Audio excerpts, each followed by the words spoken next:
Дид дарга эрхэм гишүүдээ.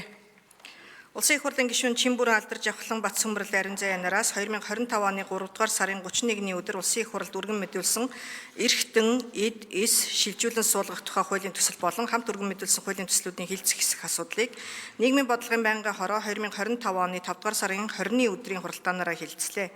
Хууль санаачлагчид эрхтэн, эд, эс шилжүүлэн суулгах мэс заслын эмчилгээ эрчимтэй хөгжиж байгаатай холбогдуулан тухайн эмчилгээний онцлог, мэрэгжлийн олон асуудлуудыг зохицуулах бие даасан хууль боловсруулан гаргах хэрэгцээ шаардлага бий болсон бөгөөд хуулийн төслийг баталснаар эрхтэн, эд, эс шилжүүлэн суулгах тусламж үйлчилгээний эрх зүйн орчин боловсронгүй болж эмчилгээг тэгш хүртээмжтэй шударга байх зарчмыг баримтлан ажиллах, эмчилгээ үйлчилгээний шинэ арга технологи нэвтрүүлэх боломж нөхцөлийг бүрдүүлнэ гэж үзсэн байна. Эрхтэн, эд, эс шилжүүлэн суулгах хуулийн төслийн хүрээнд эрхтэн, эд, эс шилжүүлэн суулгах асуудал хариуцсан төрийн захиргааны байгууллагыг шинээр байгуулах, тус байгууллагын хүний нөөц урсгал зардалд нийт 1.9 тэрбум төгрөгийн зардал шаардлагатай гэж үзжээ. Монгол Улсын их хурлын тамгын газраас Монгол Улсын их хурлын чуулганы хуралдааны дэгийн тухай хуулийн 34-р зүйлийн 34-ийн 1 дэх хэсгийг үндэслэн эрхтэн, эд, эс шилжүүлэн суулгах тухай хуулийн төсөл болон хамт өргөн мэдүүлсэн бусад хуулийн төслүүдийн талаарх хууль зүйн дүгнэлтийг ирүүлсэн. Хуулийн төслийг ди парламент цахим хуудасд байршуулж иргэд олон нийтийн санал авч байгаа. Байнгын хорооны хуралдаанаар хуулийн төслийг хилэлцэх үед улсын их хурлын гишүүн Бат Эрдэнэ амьгүй донор болж эрхтэн, эд, эсээ бусдад шилжүүлсэн даатгуулагчийн ар гэрт олгох оршуулгын тэтгэмжийн талаар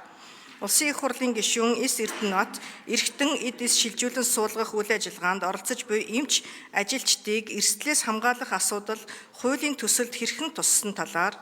улсын их хурлын гишүүн Үүрийн Туяа эцэг их асран хамгаалагчийн зөвшөөрлөөр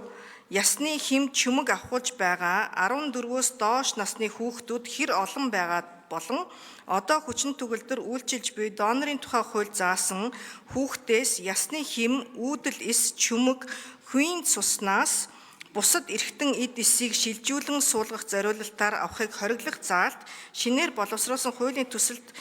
яагаад тусгайгүй талаар улсын их хурлын гишүүн Сарнай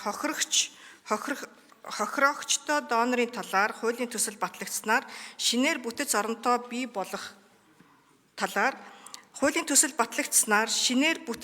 бий болох эсэх талаар улсын их хурлын гишүүн инх насан хууль хэрэгжүүлэхтэй холбогдсон гарах зардлын талаар тус асуулт асууж хариулт авсан.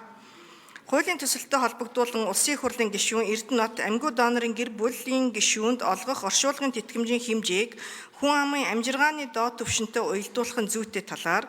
улсын их хурлын гишүүн Болормаа хууль зүйн дүгнэлтийн хүрээнд гарсан саналыг хуулийн төсөлд тусгаж сайжруулах талаар улсын их хурлын гишүүн Үүрийн Туяа хүүхдээс ясны хэм, үүдэл эс чүмэг хүйн цуснаас бусад эрхтэн, эд, эсийг шилжүүлэн суулгах зориулалтаар авахыг хориглох заалтыг хуулийн төсөлд тусгах талаар тус санал хэлсэн. Эрхтэн, эд, эс шилжүүлэн суулгах тухай хуулийн төслийг байнгын хорооны хуралдаанд оролцсон гишүүдийн олох буюу 58.8% саналаар хамт өргөн мэдүүлсэн иргэний улсын бүртгэлийн тухай хуульд нэмэлт оруулах тухай хуулийн төслийг 58.8% саналаар, эрүүл мэндийн тухай хуульд нэмэлт оруулах тухай хуулийн төслийг 58.8% саналаар, донорын тухай хуулийг хүчингүй болсон тооцох тухай хуулийн төслийг 64.7% саналаар үзэл баримтлалын хүрээнд хилцээг дэмжиж, чуулганы нэгдсэн хуралдаанаар хилцүүлэх нь зүйтэй гэж үзсэн болно. Харин хамт өргөн мэдүүлсэн нийгмийн даатгалын сангаас олгох тэтгэмжийн тухай хуульд нэмэлт өөрчлөлт оруулах тухай,